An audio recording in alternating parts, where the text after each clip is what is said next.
Mga kapananampalataya, may oras ka ba? Tara, samahan ninyo kung pagnilayan ang mga salita ng Diyos.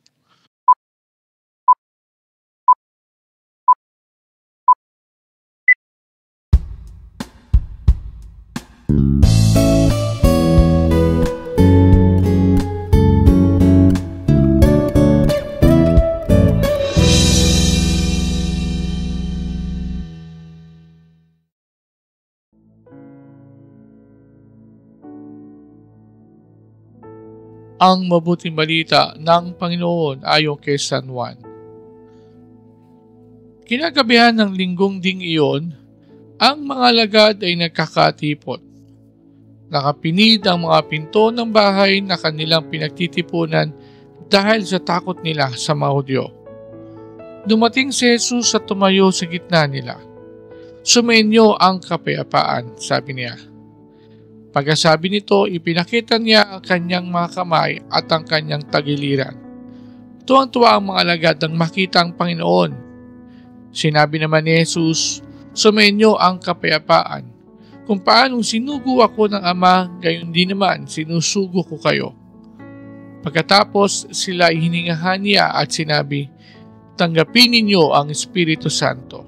Ang patawarin ninyo sa kanilang mga kasalanan ay pinatawad na nga.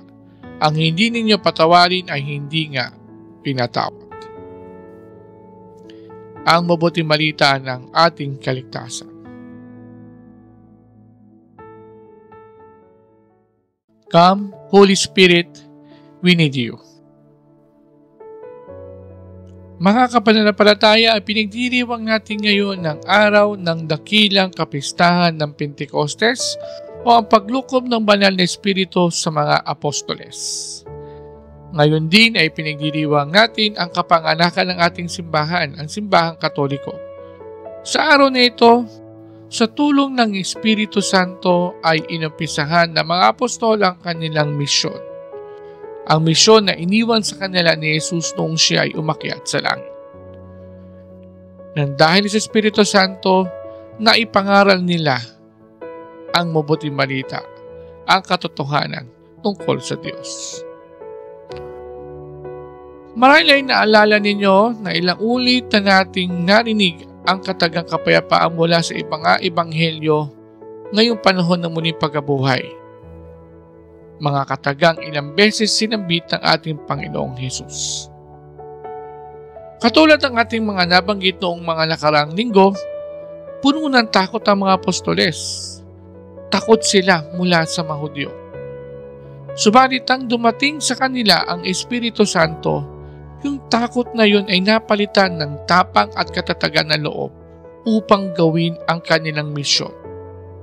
Alam kasi nila na ang Espiritu Santo ang magsisilbing sandigan nila laban sa mga umuusig sa kanila.